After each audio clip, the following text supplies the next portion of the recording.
नमस्कार दोस्तों, कक्षा क्लास में आप सभी का बहुत बहुत स्वागत है। छाहर का वन लाइनर हम लोग पढ़ रहे थे। आज पढ़ेंगे समय कटवा ताश खेला।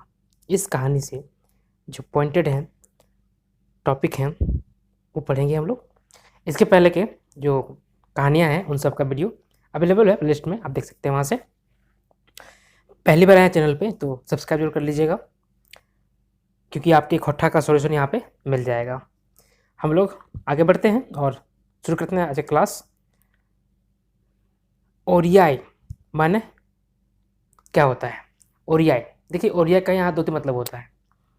एक होता है, मान लीजिए आपका रूम है, काफ़ी कचरा है, जहाँ तहाँ आपके कपड़े, जूते, बोतल, किताब, कॉपी फेंका हुआ है। ठीक है, जैसे तैसे है, तहस नहस है, अस्त व्यस्त है। ठीक है, इसको सही तरीके से रखना, किताब एक जगह, कपड़े एक जगह, कॉपियाँ सही से रखना भी कहते हैं ओरियाना। सही करना, सीधा करना, और ख़त्म करना भी होता है ओरियाना, समाप्त करना।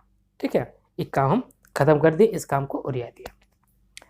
52 परिक माने, एक वर्ड आया था कहानी में, 52 परी। क्या था ये? 52 पत्ता किसका होता है? ये ताश का। ताश खेल में 52 पत्ती होता है ना, वही चीज़ है 52 परी, उसे कहा गया है। सुसार दिएक माने, सुसार दिएक माने क्या होता है? इसका मतलब होता है कुछ काम कर देना, कुछ काम कर देना। मान लीजिए कुछ काम हो रहा है, आपको थोड़ा हेल्प कर देना उसको। छोट बखरी कर कई गो परिवार रहे। छोट बखरी में कितना परिवार था? जिसका नाम छोटा था लेकिन काम बड़ा बड़ा था, वहां मात्र 10 से 15 परिवार था। गोटे गांव में छोट बखरी की ले तेज रहे, कि पूरे गांव में छोट बखरी सबसे अधिक तेज था। क्यों था? कि वहां पे खेती बाड़ी, कारोबार, पढ़ने लिखने वाला और नौकरी चाकरी सब कुछ अधिक था छोट बखरी में। पहले गांव में ताश क्या खेल रहा था? पहले गांव में ताश कौन खेलता था? बनिया, व्यापारी, घर एक बूढ़ा, अध बूढ़ा, ये लोग ताश खेलते थे। अब तो सभी खेल रहे हैं। बकरी माने क्या होता है? बकरी, ये कहा गया है ना, छोट बकरी, बड़ बकरी, मतलब होता है टोला मोहल्ला। जैसे एक बड़ा गांव है, एक गांव है ऐसा, लेकिन एक बस्ती इधर चला गया है। ठीक है, एक बस्ती इधर घूम गया है, ऐसा होता है ना वो जगह में, बड़ा गांव में। तो ये सब टोला हुआ।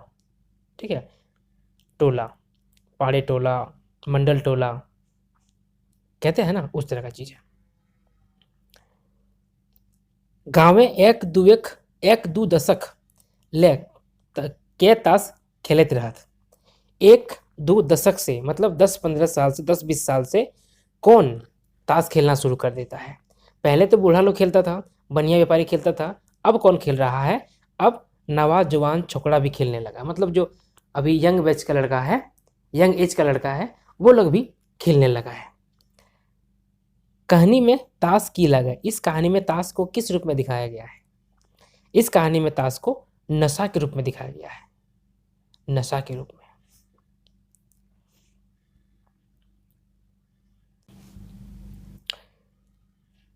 बावन परिक नाच ककरा कहल गेल है? 52 परी का नाच किसको कहा गया है? तो ताश को कहा गया है।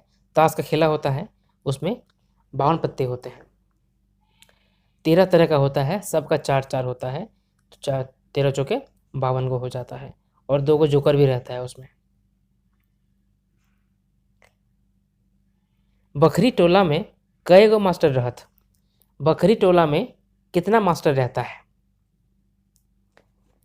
5-6 गो मास्टर और 3-4 गो मास्टर नहीं। वहाँ पे 5-6 गो मास्टर रहता है और 3-4 गो मास्टरनी भी रहती है। प्राय सब मास्टर कौन दिन है 52 परिक नाच लगवे हल? प्रायः सब मसीह मास्टर लोग, टीचर लोग किस दिन 52 परी का नाच का खेल लगाते थे, यानी किस दिन ताश खेलते थे? तो ये शनिचर को और इतवार को, शनिचर यानी शनिवार को और रविवार को, ये 2 दिन ये लोग ताश खेलते थे टीचर सब। मास्टर सब की ले ताश खेले हले? मास्टर सब जो है किस लिए ताश खेलते थे? जो टीचर थे वो लोग ताश क्यों खेल रहे थे? मन बहलावे और समय काटे खातिर। मन बहलाने के लिए और समय काटने के लिए ताश खेल रहे थे, टाइम पास करने के लिए। कई गो मास्टर जुटले, सब ताश खेलतला। कितना टीचर जुटता था तो सब कोई ताश खेलता था। ठीक है, कितना टीचर जुटता था तो सब ताश खेलता था, 3 गो। ठीक है, कहानी में मास्टर नाम की रहे। इस कहानी में जो टीचर हैं उनका नाम क्या रहता है? जो टीचर उनका क्या रहता है? आनंद कुमार, बालकृष्ण साव और चिन्मय मुखर्जी। ए, बी और सी। ठीक है, आनंद कुमार, बालकृष्ण साव और चिन्मय मुखर्जी, ये 3 रहते हैं खास करके।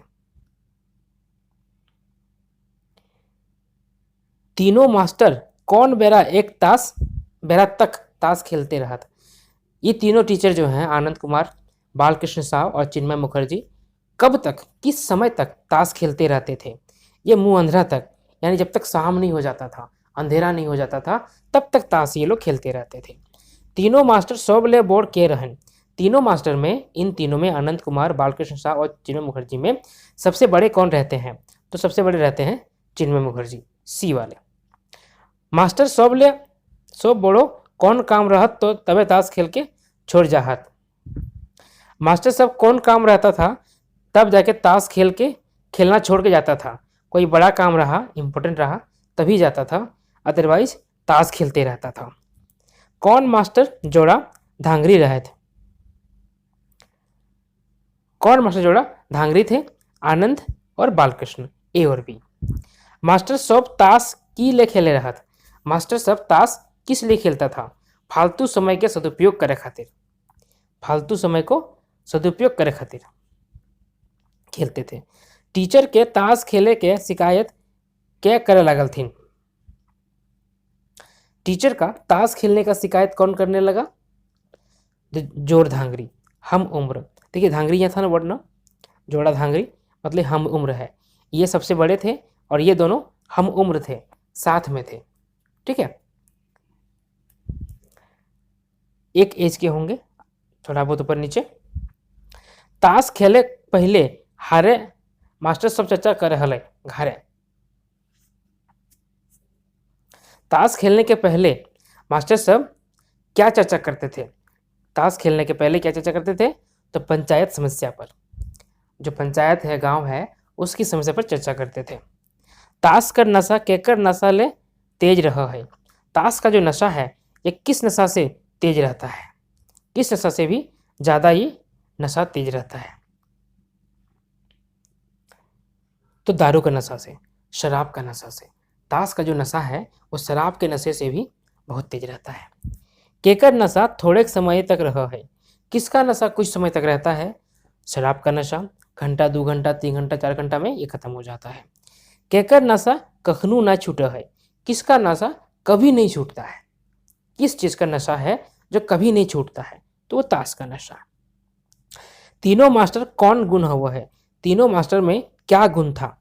केकरो मदद तो करतला, आगू बढ़े कायदा विचार देतला, किसी का मदद भी करते थे और कैसे जीवन में तरक्की करेगा इसका उनको विचार भी देते थे कि ऐसे करने से आप तरक्की कर सकते हैं, आपके जीवन में ठोकर नहीं लगेगा, आप प्रगति कर सकते हैं, उन्नति कर सकते हैं।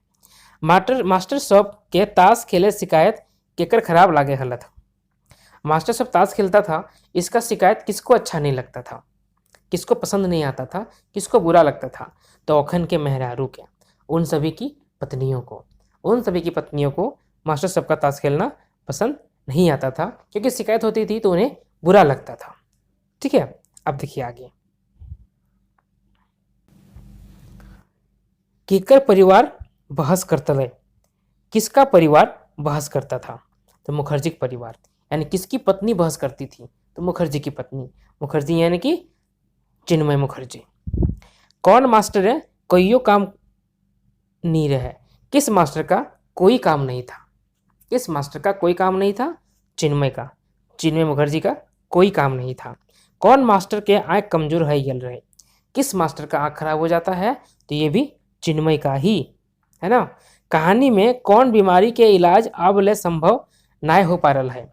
कहानी में किस बीमारी का इलाज जब तक कहानी लिखा गया था किसका इलाज संभव नहीं हो पाया था? तो वो था आँख के रेटिना का पानी सूख जाने का। आँख में रेटिना होता है ना, उसका पानी जो सूख जाता है, उसका इलाज अभी तक नहीं हो पाया था। कौन मास्टर रिटायर हल बादे होकर जिंदगी भारी बुझाए लागल है? किस मास्टर को, किस टीचर को रिटायरमेंट के बाद अपना जीवन भारी लगने लगा है? तो ये चिन्मय मुखर्जी ही हैं, जिनका जीवन अपने आप में भारी लग रहा था। ये कैसे हम इसको पार करें, कैसे हम काटें इसको। चिन्मय के आँख इलाज करे खातिर ओकर घर ऑलिन कहाँ ले गलिन? चिन्मय का आँख इलाज कराने के लिए उसकी जो पत्नी है वो कहाँ ले जाती है? तो चेन्नई ले जाती है, जिसका दूसरा नाम मद्रास भी, पहले मद्रास कहा जाता था, अभी चेन्नई। कौन मास्टर अपन पूरा समय लिखल पढ़े में बितावे लागल?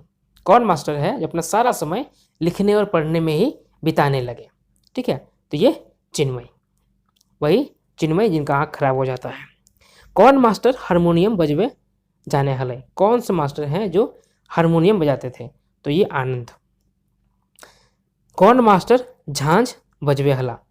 झालर, ये चिन्मय मुखर्जी। ढोलकी वाले कौन थे? सीताराम।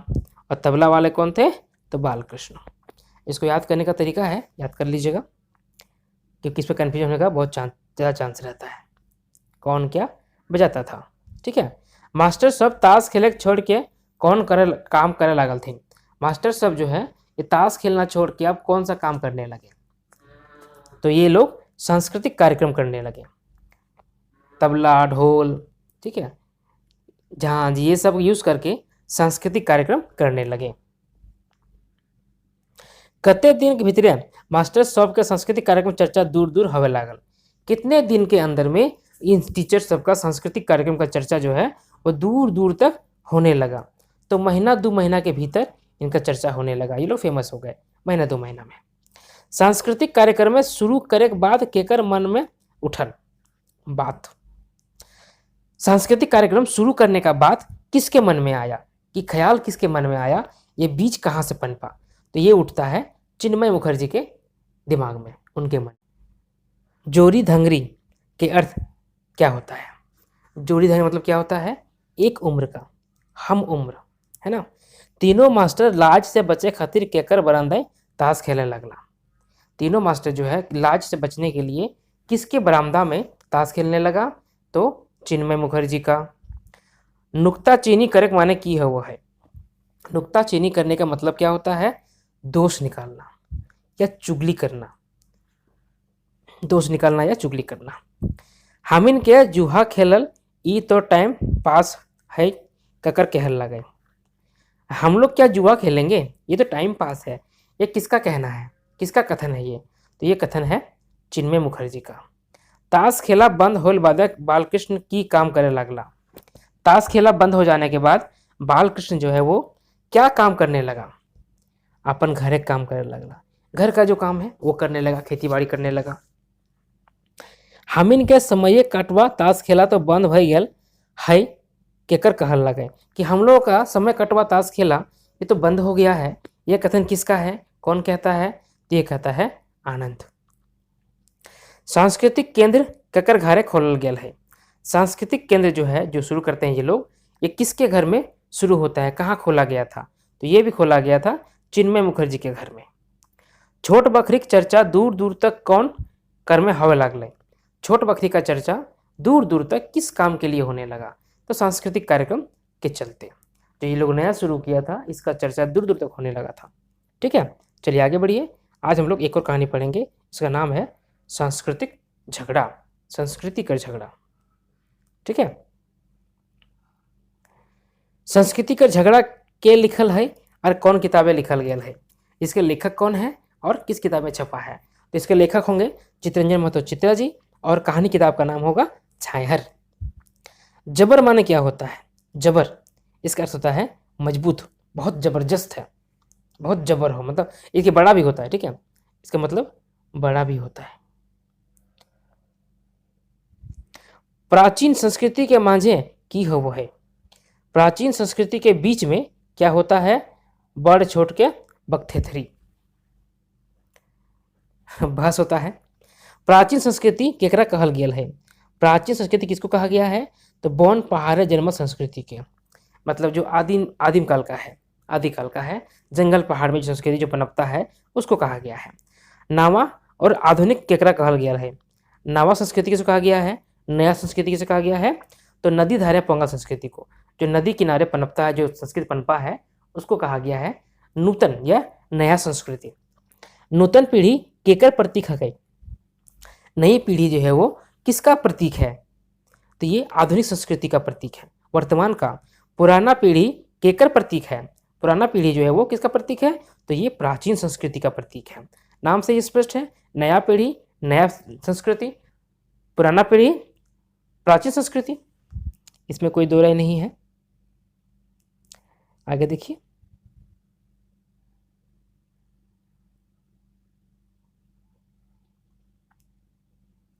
प्राचीन संस्कृति सनातन संस्कृति कर रहल है। प्राचीन सनातन संस्कृति क्या कर रही है, ये कर रहा है नवा संस्कृति के नकल। प्राचीन बढ़ाए रहल है, अपन के छोट बुझे लागल है। नया संस्कृति जो है उसका नकल कर रहा है, प्राचीन जो है अपना खराब हो रहा है, अपने आप को बर्बाद कर रहा है, अपने आप को छोटा समझ रहा है। शेषे दियो संस्कृति मजे की है वो है, दोनों के बीच में क्या होता है, लास्ट में, शेषे मतलब लास्ट में, शेष है ना, लास्ट में दोनों के बीच में क्या होता है, बड़ छोटे के झगड़ा बंद करे, नवा पुराना के झगड़ा बंद करे, नाता ढंग के फिर से विचार करे। ठीक है, झगड़ा बंद करने बोलता है, बड़ा छोटा झगड़ा बंद करने बोलता है, नया पुराना झगड़ा हो रहा है उसको बंद करने बोलता है। कई रकम कर मानव जाति कर उद्भव विकास पावो है, और कौन कौन है, कितने तरह का मानव जाति का उद्भव और विकास पाया जाता है, और ये कौन कौन है। ये मुख्यतः 3 तरह का होता है, एक ऑस्ट्रेलियन, एक मंगोलियन और एक द्रविडियन। 3 तरह का मानव जाति का विकास पाया जाता है। कौन संस्कृति कहल कि तोय तेज चलाक लागे सेले हमरा उल्टा सीधा बुझबे लागल है, ओसने जैसने हियक आदिवासी के जड़ जमीन हथियाई लल थी। ये कौन कहता है कि तुम अपने आप को बहुत चालाक समझ रहा है, इसलिए हमको उल्टा पुल्टा समझा दे रहे हो। ठीक है, ये कहता है सनातन संस्कृति जो प्राचीन है। क्या कह है हम कर्म पर विश्वास कर रही अर्थ धर्म पर, कौन कहता है कि हम काम पे विश्वास करते हैं, जो कर्म है उस पर विश्वास करते हैं, और तुम धर्म पे विश्वास करते हो। ये कथन किसका है, ये कथन है नवा पीढ़ी का, आर्य संस्कृति का। ये सनातन और ये आर्य, ध्यान रखिएगा। जनशाही जनशक्ति विचार लागे, जनशाही जनशक्ति विचारधारा क्या है, ये आधुनिक संस्कृति है। वर्तमान का है सामाजिक कुरीति भेदभाव ऊंच नीच गरीब अमीर कौन संस्कृति के लागे, तो ये सनातन का है, यानी कि प्राचीन का है। संस्कृति कर झगड़ा कहनीय सभ्यता के जड़ भाव ककरा कहल गया है। संस्कृति का झगड़ा कहानी में सभ्यता का जड़ भाव, मूल भाव किसे कहा गया है, संस्कार को, संस्कृति को। संस्कृति का झगड़ा कौन रकम कहनी लागे, ये किस तरह का कहानी है, तो एक ये शब्द चित्र है। इसे पढ़ने से दिमाग में एक चित्र बनता है शब्दों का। तो हमरा खाए गए, हमर कोनो चीज के ठीक रहे नी दिले, सगरे हमर बेहर करल जाए रहल है। ये कथन के कर लागे कि तुम तो खा गया हमको, मेरा कोई चीज ठीक से रहने नहीं दिया, हर जगह मेरा खराब करते जा रहा है। यह कथन किसका है, यह कथन है सनातनी पंथी का, सनातन पंथी का जो प्राचीन है उसका। एखनो तो होश में आओ दादा, दुनिया कहाँ ले कहाँ पहुँची गल है, और तो एखनो बन भीतर डोलपात खेलते हैं। तोरा कहबो ये केकर कथन लगे कि अभी भी समय है, बाहर निकलो, देखो दुनिया कहाँ से कहाँ पहुँच गया है और तुम कहाँ अभी है। यह कथन किसका है, यह कथन है आधुनिक संस्कृति का, जो कहता है प्राचीन से, सनातन से। भांति और मुक्ति केकर नीति भद्र नी रहे, नीति शास्त्र, शास्त्र होगा। ठीक है, ये होगा नावपंथी का, नया संस्कृति का। इसके शास्त्र में ये चीजें नहीं है, ये पुराना में होगा, माफ कर देना, नहीं अब नहीं होगा। आगे देखिए, के मौका नहीं देखे वाला हल, कौन मौका नहीं देखने वाला था, सनातन पंथी यह मौका बना लेता था। नवा पंथी के चाल कैसन रहे, जो नया पंथी है उसका चाल कैसा है और प्राचीन का कैसा है, तो प्राचीन का स्लो होगा और नया पंथी का तेज होगा। धर्म पर विश्वास केकर रहे, धर्म पर किसका विश्वास था, भरोसा था, ये सनातन पंथी का था। जो प्राचीन पंथी है उसका भरोसा था धर्म पर, और जो वर्तमान है इसका किस भरोसा है, तो कर्म पर। ठीक है, ध्यान रखिएगा। आगे बढ़े हम लोग। तोर बिना हम नी और हमर बिना तोय नी, केकरा के केकर से कहले कि मेरे बिना तुम नहीं, तुम्हारे बिना मैं नहीं। यह बातें कौन किससे कहा, नवा पंथी कहता है सनातनी पंथी से, नया पंथी कहता है सनातनी से कि तुम्हारे बिना मैं नहीं और मेरे बिना तुम नहीं। कौन के सांस्कृतिक कर्म सोहराय और सरहुल खाली नाम पर बांचल है। कौन कहता है कि सांस्कृतिक कार्यक्रम और सोहराय सरहुल यह सिर्फ नाम के लिए बचा है, ये कहता है सनातन को, नवा वाला। कर्मा सोहराय सरहुल टूसू कौन संस्कृति पर्व लागे। ये त्यौहार है कर्मा सोहराय सरहुल टूसू, ये किस संस्कृति का त्यौहार है, तो ये सनातनी का है। आजकल ये सब बहुत कम हो गया है, पहले भरपूर था। हम कर्म पर विश्वास कर रही और तो धर्म पर केकर कहल लगे, कि मैं विश्वास करता हूँ कर्म पर और तुम करते हो धर्म पर। ये किसका कहना है, ये कहना है नवा पीढ़ी का, आधुनिक का, आर्य का, कि हम मानते हैं कर्म को और तुम मानते हो धर्म को। ठीक है, हम इनके फटूर से विचार करे चाहिए, ये बात कौन कहला है, फिर से हम लोग को फिर से विचार करना चाहिए। यह बात कौन कहता है, यह कहता है आधुनिक संस्कृति। जो नवा संस्कृति है वो, जो आर्य संस्कृति है वो कहता है प्राचीन से। ना तोय बोल ना हम छोट के कहले, कि ना तुम बड़े हो ना मैं छोटा हूँ। यह बात कौन कहता है, ये कहता है आधुनिक पीढ़ी प्राचीन से। नक्सलवाद कर कारण नवा पीढ़ी की बतौल। नक्सलवाद का जो समस्या है ये नया पीढ़ी क्या बताता है, इसका कारण क्या होगा, ऊंच नीच, अमीर गरीब, भेदभाव, यही कारण है जो नक्सलवाद को जन्म देता है। यह बात कहता है नया पीढ़ी। कौन समस्या के राजनीतिक पहल मान के आरो गंभीर बना दिलथिन, किस समस्या को राजनीतिक पहल मानकर और गंभीर समस्या बना दिया गया, तो नक्सलवाद को, नक्सलवाद समस्या को बोला गया कि ये राजनीतिक है और ये और ज़्यादा विशाल बन गया। आगे देखिए, सनातनिक विचारे नक्सलवाद के तोय की लिए मदद कर रही, बुद्धि, ज्ञान और सामान जुगाड़ करके। सनातनी कहता है कि नक्सलवाद को तुम किस तरह से मदद करते हो, बुद्धि देके, ज्ञान देके और सामान जुगाड़ करके। कई रकम संस्कार पावल गया है, कितने तरह का संस्कार पाया गया है, 2 तरह का, प्राचीन और नवीन। ठीक है, ये था 2 कहानियाँ। उम्मीद करता हूँ जो पॉइंट है आपको समझ में आए होंगे। कुछ बाकी रह जाता है तो पूछिए कमेंट में, कोशिश करूँगा बताने का, जरूर बताऊँगा। तैयारी करते रहिए।